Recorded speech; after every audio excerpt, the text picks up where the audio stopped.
On a rainy winter's night in June 1970, Harvey and Jeannette Crewe settled into their usual evening routine in their Pukikawa farmhouse. After putting their 18-month-old daughter, Rochelle, to bed, the young couple sat down to a simple dinner of flounder, potatoes, and peas. Farm paperwork and mail were spread across the dining table as they ate, discussing the day's events. Later, they moved to the warmth of their living room, where a fire crackled in the hearth. Harvey, 28, took his usual armchair, a stack of New Zealand Herald newspapers on the table beside him. Jeannette, 30, curled up on the sofa to his left, picking up her knitting, a sweater she was making for her husband. Neither could have known that these ordinary, peaceful moments would be their last. As Rochelle slept soundly in her cot just meters away, an intruder was about to transform their quiet farmhouse into the scene of one of New Zealand's most enduring murder mysteries. A crime that would remain unsolved for over half a century. You are listening to The Evidence Locker. Thanks for listening to our podcast. This episode is made possible by our sponsors. For an ad-free experience, join us on Patreon, starting at just $2 a month, with 25% of proceeds supporting the Doe Network, helping to bring closure to international cold cases. Our episodes cover true crimes involving real people, and some content may be graphic in nature. Listener discretion is advised. We produce each episode with the utmost respect for the victims, their families, and loved ones. Pukikawa, New Zealand, is located about 90 minutes southwest of Auckland in the Waikato region. During the 1970s, this rural farming community was characterized by close-knit relationships. Families and neighbors worked together on their land, lending each other a helping hand when needed. Jeannette Demler was born into a prominent local farming family. She completed her teaching qualification in 1958 after attending Teachers Training College the previous year. In 1961, Jeannette traveled overseas with friends before returning to New Zealand to teach, first in Maramarua, then Papakura. A move to Wanganui for work led to her meeting Harvey Crewe, who worked as a stock agent. Their connection was immediate, and they married on June 18, 1966. The couple shared deep roots in farming. Harvey had grown up in rural New Zealand, while Jeannette was raised on her family's Pukikawa property. Both understood and were well suited to the demands of farm life. When Jeannette's uncle Howard died in a tractor accident in 1950, he left his property to Jeannette and her sister Heather. Soon after Jeannette and Harvey's wedding, Heather agreed to sell her half of the farm to Harvey for $40,000. He paid $9,000 in cash from his savings and took out a mortgage for the rest. The couple then moved to the property and made it their own, farming sheep and beef dry stock. Life wasn't always easy for the Crews. In 1967, their house was burglarized, and the next year, it was damaged by fire. In 1969, a second fire damaged their hay barn. But things began to look up in December 1968 when they welcomed their first child, a daughter they named Rochelle. In early 1970, Jeannette's mother, May, passed away from a brain tumor, leaving her share of the Demler farm to Jeannette, along with money, shareholdings, personal belongings, and a vehicle. However, her will also stipulated that Jeannette's father, Len, had the right to live on the farm and keep all the income from it for the rest of his life. The inheritance came with complications. Len's solicitor informed him that the estate's death duties were far higher than expected, adding financial strain to an already complex situation. Additionally, May had cut her younger daughter, Heather, out of the will due to her marriage to a divorced man, which May, a devout Presbyterian, strongly disapproved of. While these circumstances created tension between Len and Jeannette, their relationship had not deteriorated beyond repair. Apart from this lingering tension, Harvey and Jeannette's life was pretty good. The routine on the Crewe farm revolved around hard work and family, spending time with baby Rochelle. By all accounts, Harvey and Jeannette were well-liked and respected as salt-of-the-earth farmers. On Monday, June 22nd, Jeannette's father worried because a stock agent who had had an appointment with Harvey said he wasn't home. When a second agent called Len, he decided to go to the Crews' home to see if they were okay. When he arrived, he found the farmhouse in an eerily quiet state. The living room carpet was covered in blood, but there was no sign of Jeannette or Harvey. As he made his way through the house, he found his 18-month-old granddaughter Rochelle in her cot. She appeared unharmed, but hungry and somewhat dehydrated. her cot was wet and soiled. It was clear that she had been unattended for some time. Strangely, Len left her there and went back to his house next door to call the collector to say that Harvey was not there. Only then did he alert authorities. When police arrived at the scene, it was pretty baffling. A half-eaten meal was out on the dining room table, and the living room was in disarray, with armchairs moved from their usual position, all pushed together to one side of the room. It looked as if there had been a violent struggle, and the tale-telling bloodstains on the living room carpet did not bode well. There were cups of tea on the coffee table, and Jeannette's knitting had been tossed to one side of the couch. The discovery prompted a police investigation. Initial searches of the property yielded no clues as to the whereabouts of the couple. Friends and family were deeply concerned, as the Crews were not the types to simply abandon their home and child. What followed was one of the most extensive investigations in New Zealand's history. Neighbors, friends, family, and everyone in the area were questioned. The Crews were last seen alive at a stock sale about 22 kilometers away on Wednesday afternoon, June 17th. The weather was terrible, and Jeannette stayed in the car with Rochelle while Harvey had a look at the livestock. They left the sale just after 2:30 p.m. Their car was seen parked on the side of the road 2 kilometers south of their house at about 5:10 p.m. that evening, presumably as Harvey shifted sheep or tended to stock in a nearby paddock. They probably then went home for dinner.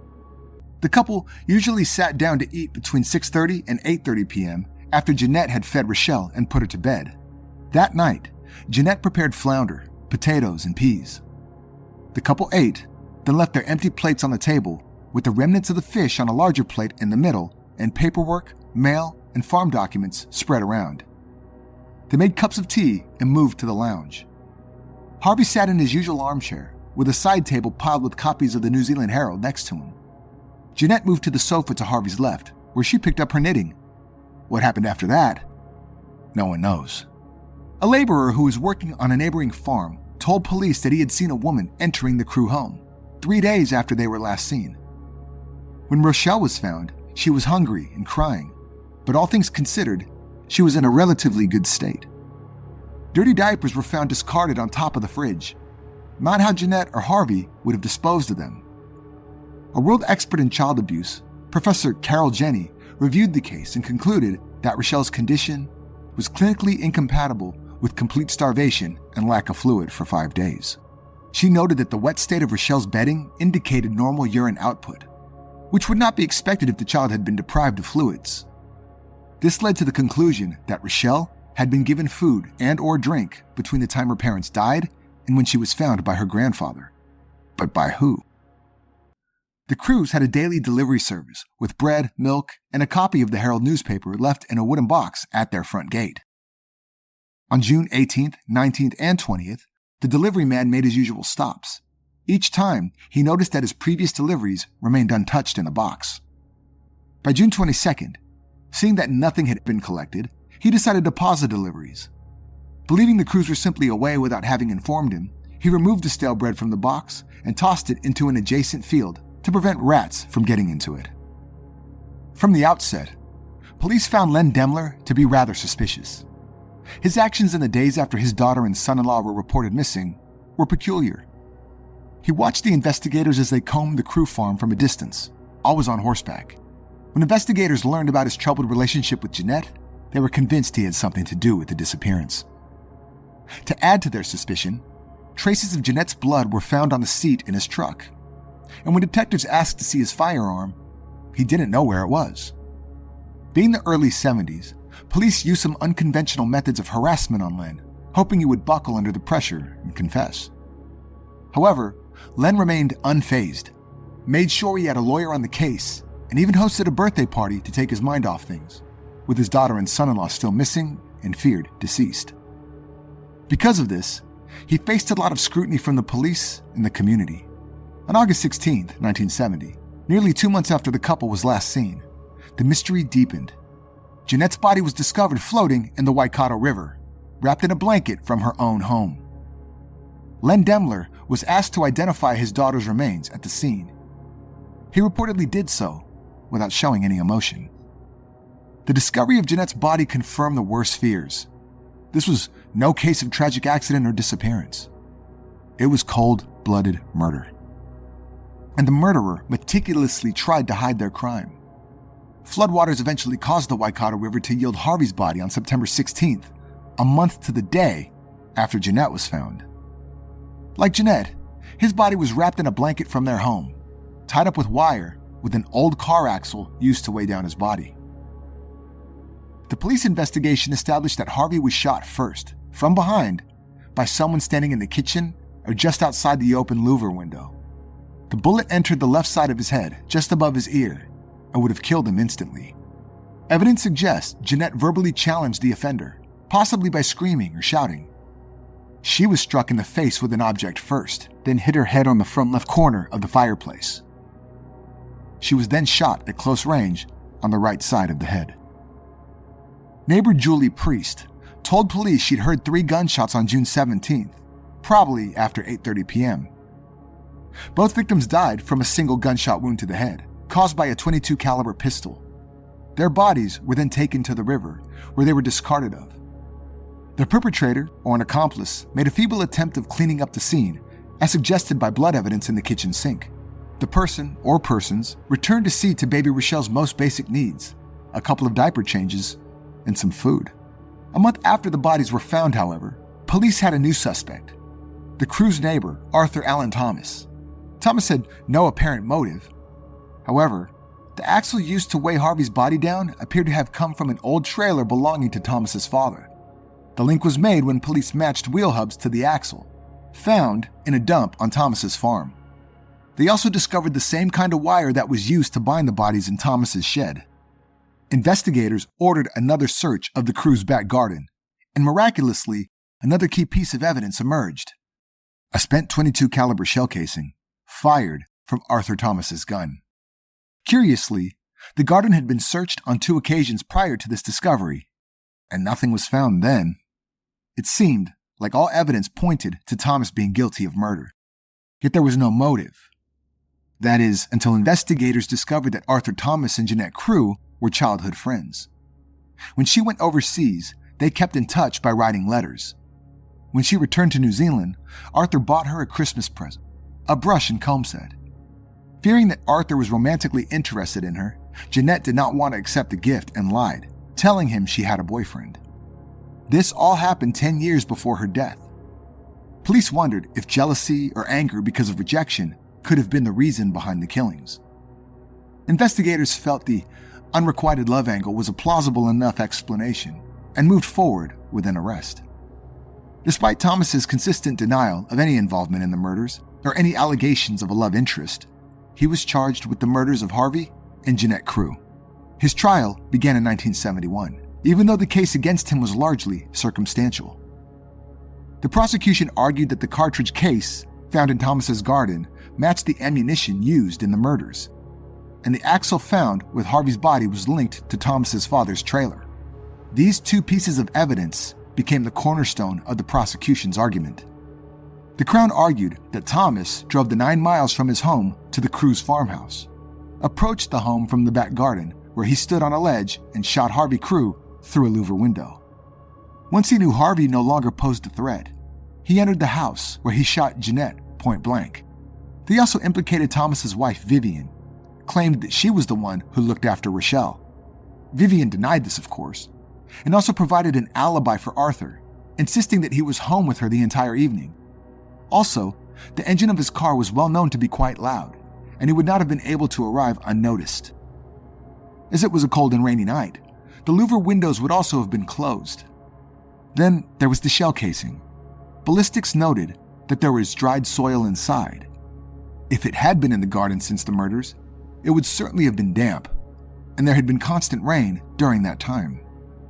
The jury did not warm to Arthur and Vivian, and the atmosphere in the courtroom was openly hostile. To make things worse for Thomas, a witness came forward, claiming that he repaired Thomas's wristwatch in the weeks following the murder. The man claimed that the watch had blood on it. The jury inferred that the blood came from the victims. Arthur Thomas was convicted and sentenced to life imprisonment. However, the conviction was far from the end of the story. Concerns about the validity of the evidence and the fairness of the trial began to surface almost immediately. People across the entire country signed petitions to grant Thomas a retrial. There was a feverish interest in the case, which is rather curious. But it did cause the Court of Appeal to have another look, and finding irregularities, granting Arthur Thomas a retrial in 1973.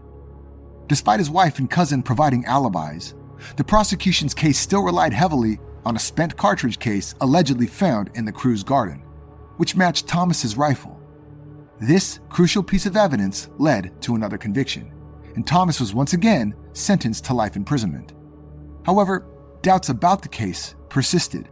By the late 1970s, public and political pressure to re-examine the case had grown significantly. Journalists, legal experts, and members of the public raised concerns about the integrity of the police investigation. Among the most damning allegations was that police officers had planted the cartridge case to frame him for the murders. The gravity of these concerns was reflected in the 1980 Royal Commission's stark assessment when they ominously stated that most serious inferences can be drawn. In 1979, after years of campaigning by Thomas's supporters, a Royal Commission of Inquiry was established to investigate the case. The commission found that the cartridge case had indeed been planted by police. This revelation led to a dramatic decision.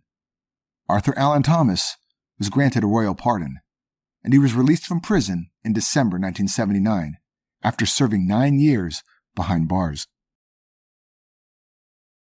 The pardon was a historic moment, as it marked the first and only time in New Zealand's history that a royal pardon was granted in such circumstances. However, it also left a troubling question unanswered. If Arthur Thomas didn't kill the Crews, who did? The Royal Commission's findings pointed to significant flaws in the original investigation, but it did not identify the real killer. Over the years, various theories have emerged, but none have been conclusively proven. In recent years, renewed interest in the case has led to further investigations and the publication of books and documentaries. Journalists Kirsty Johnson and James Hollings have explored the case in depth, uncovering new insights and re-evaluating the evidence in their book, The Crewe Murders, inside New Zealand's most infamous cold case. In their investigation, they examined the axle used to weigh down Harvey Crewe's body, which bore the serial number 17600. This number corresponded specifically to a 1929 Nash 420 vehicle, as detailed in an auto parts manual they discovered. The finding was significant because, for years, police had asserted that the axle came from a trailer linked to Arthur Allen Thomas, suggesting it originated from a 1928 Nash 320.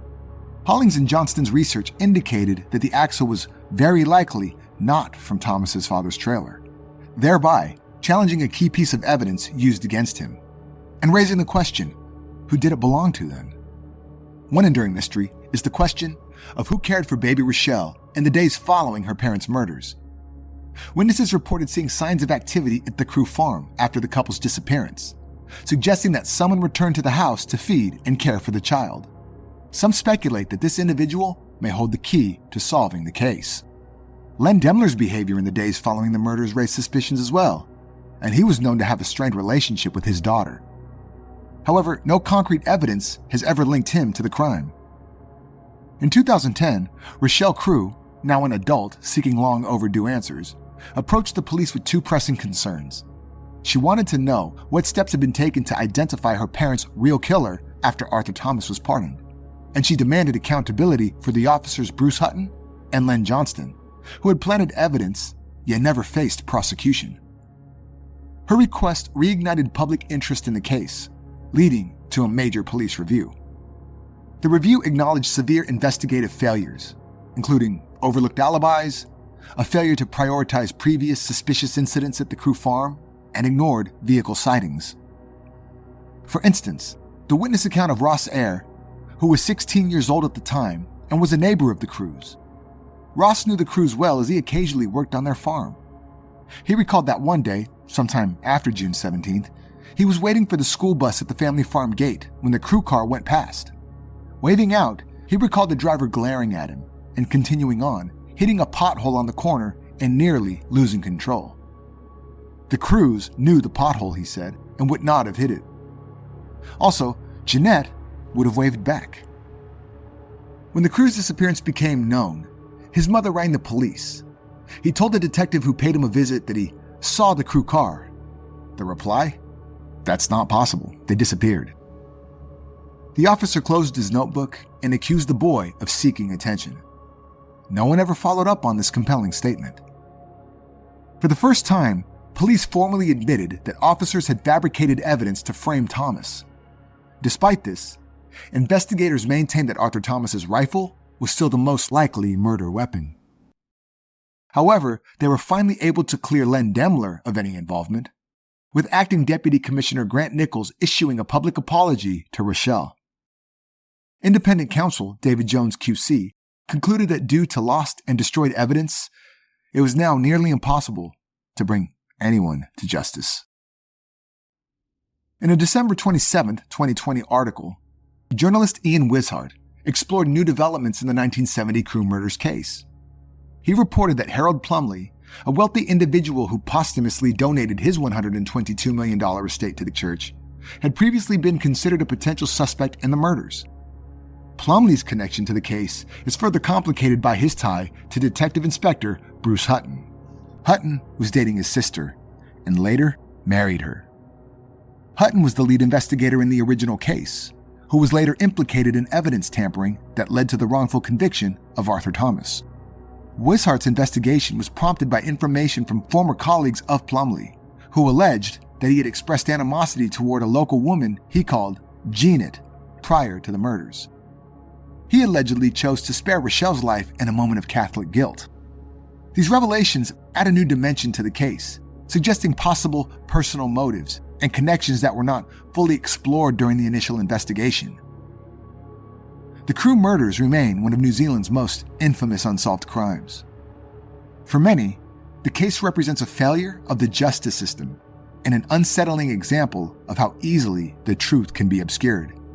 As of the most recent updates, Detective Superintendent Dave Lynch confirmed the file isn't closed, but no active work is being done without new significant and credible information. For Rochelle Crewe, who was raised by Harvey's family and now lives a private life, the murders of her parents are a deeply personal tragedy. Despite the passage of time, the search for answers continues, driven by a collective desire for justice and closure. If you'd like to dive deeper into this case, check out the resources we use for this episode in the show notes. Don't forget to follow us on social media for more updates on today's case. You can find us on Facebook, Instagram, TikTok, and X. We also have a channel on YouTube where you can watch more content. If you enjoy what we do here at Evidence Locker, please subscribe on Apple Podcasts or wherever you're listening right now, and consider leaving us a 5-star review. This was the Evidence Locker.